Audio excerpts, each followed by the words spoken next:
नमस्कार, मैं हूं दीपक शर्मा और आप सभी का एक बार फिर से स्वागत करता हूं हमारे चैनल एनटीवी निष्पक्ष अध्यात्म में। आज मैं आपको एक ऐसे अनोखे साम्राज्य के बारे में बताऊंगा जब भारत की पहचान एक आध्यात्मिक, सांस्कृतिक और सनातनी राष्ट्र के रूप में होती थी। और भारत का वो इतिहास जब पूरी दुनिया में सिर्फ भारत में लोकल एडमिनिस्ट्रेशन तक हुआ करता था।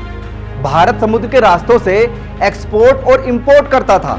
दक्षिणी भारत के पांड्य राजवंश के शौर्य की वो कहानी बताऊंगा जब मुस्लिम आक्रांताओं ने दक्षिणी भारत के एक प्रसिद्ध मंदिर पर हमला किया, तो कैसे इस राजवंश ने अपना शौर्य दिखाते हुए मंदिर के गर्भगृह को बचाया और मुस्लिम आक्रांताओं को मंदिर की मूर्ति तक नहीं पहुंचने दिया। उन हिंदू राजाओं का जिक्र करूंगा जो आज से पहले शायद ही आपने सुने हो। ये सारी जानकारी आज मैं आपको दूंगा। कहते हैं हम जो कुछ भी अपने बच्चों को सिखाते हैं वो बच्चे वही सीखते हैं, जो वो पढ़ते हैं उसी को सच समझते हैं। हमारे इतिहास का भी कुछ ऐसा ही हाल है। भारत का इतिहास जो एक वक्त में भारत का डंका पूरी दुनिया में बजता था, भारत को सोने की चिड़िया कहा जाता था, आज भारत के इतिहास में सिर्फ मुगलों का वर्णन मिलता है। भारत के उस इतिहास को न बताया जाता है और ना ही पढ़ाया जाता है कि 2500 साल पहले भारत कैसा था, 2000 साल पहले भारत कैसा था।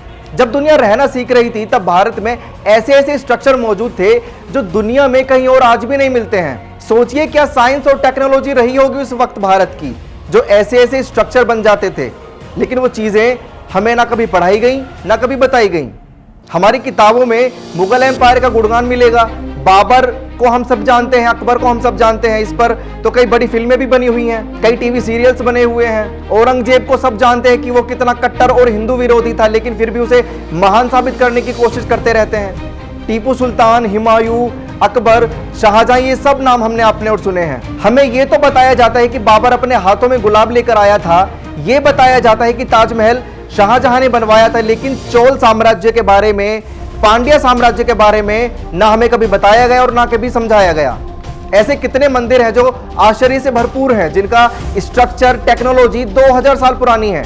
उनका जिक्र हमें कहीं भी इतिहास की किताबों में नहीं मिलता है। अब आपको पांड्या राजवंश के बारे में बताता हूं। पांड्या साम्राज्य की स्थापना 400 ईसा वर्ष पूर्व हुई थी, यानी आज से 2400 साल पहले।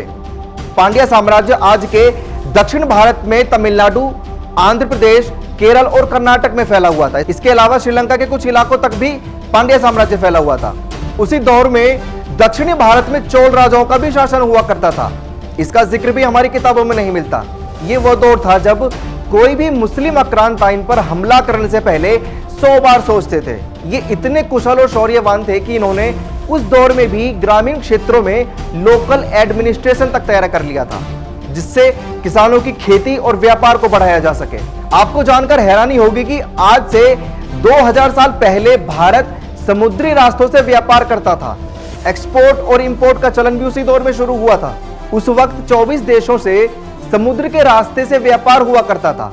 उस समय भारत से कीमती मोती, हीरे, मसाले, ये सब यूरोप और अरब देशों में, चीन, जापान, अफ्रीका जैसे देशों में एक्सपोर्ट होते थे।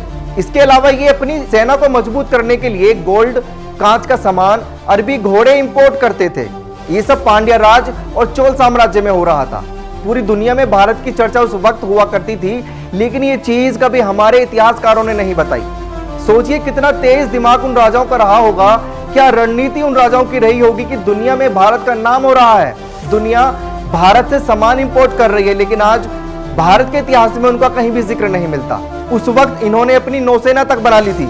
अब आप ये सोचिए कि आप में से कितनों को इन राजाओं के बारे में पता है, इस इतिहास के बारे में पता है। हमारे इतिहास में जिक्र मिलता है तो सिर्फ मुगल राजाओं का, इस्लाम की स्थापना का, बाबर कैसे गुलाब लेकर आया था, अकबर कितना महान था, ये हमारी किताबों में मिलता है। अब मैं भारत के उस प्रसिद्ध मंदिर की दास्तान सुनाता हूँ जब पांड्या राजवंश ने मुस्लिम आक्रांता से मंदिर को बचाने के लिए अपनी जान तक गंवा दी, लेकिन मंदिर में रखी भगवान की मूर्ति तक मुस्लिम आक्रांताओं को नहीं पहुंचने दिया। पांड्या राज में मोती, हीरे और कई तरह के जवाहरात की चर्चा पूरी दुनिया में हो रही थी, कई देशों में इसकी चर्चा थी। जैसे ही अलाउद्दीन खिलजी को इस बात का पता चला तो उसने इस खजाने को लूटने की योजना बनाई। उनकी तो नजर रहती थी इस खजाने पर, लूटपाट करना उनका परम धर्म था। अलाउद्दीन खिलजी ने 1308 ईस्वी तक उत्तर भारत के कई इलाकों पर कब्जा कर लिया था और उसके बाद उसने 1311 ईस्वी में दक्षिण भारत के पांड्या साम्राज्य के पास जब इतना खजाना देखा तो वहां हमला करवाया। मलिक कफूर, जो अलाउद्दीन खिलजी का सबसे करीबी माना जाता है, इस लूट की जिम्मेदारी उसने मलिक कफूर को दी। मलिक गफूर ने उसी मंदिर पर हमला किया जिस मंदिर का जिक्र मैंने पहले किया था। यह मंदिर दक्षिण भारत के तमिलनाडु के मदुरई का एक प्रसिद्ध मंदिर है जिसे हम मीनाक्षी मंदिर के नाम से जानते हैं। जैसे ही हमला हुआ उस वक्त पांड्यन राजा वीर पांड्यन चतुर्थ की सेना ने मीनाक्षी मंदिर को चारों तरफ से घेर लिया और एक बड़े लेवल का सुरक्षा घेरा बना लिया। युद्ध में पांड्यन राजा की सेना मर रही थी लेकिन सैनिकों ने उस कवच को नहीं तोड़ने दिया। गोरिल्ला नीति के तहत मलिक गफूर को 4 हफ्तों तक भी मंदिर के गर्भगृह तक नहीं पहुंचने दिया। अब आप सोच सकते हैं कि उस वक्त एक मंदिर को बचाने के लिए यह सब किया जा रहा था। मुस्लिम आक्रांता के लिए वो सिर्फ एक खजाना था, लेकिन पांड्य राजाओं के लिए यह मंदिर आस्था का केंद्र था।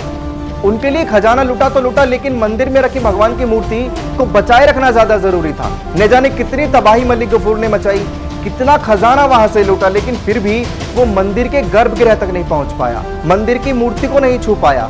ये सब पांड्या राजाओं के शौर्य की वजह से हो रहा था। आज भी 2000 साल पुरानी प्रतिमा इस मंदिर में मौजूद है जिसे लाखों लोग देखने के लिए वहां जाते हैं। आज ये मंदिर शानो शौकत से खड़ा है तो सिर्फ पांड्या राज के शौर्य की वजह से, उनके बलिदान की वजह से, लेकिन हमें ये सब नहीं बताया जाता। हाल ही में 21 अप्रैल को एक तमिल फिल्म भी रिलीज हुई जिसका नाम यथीसाई है, जो तमिल भाषा में है।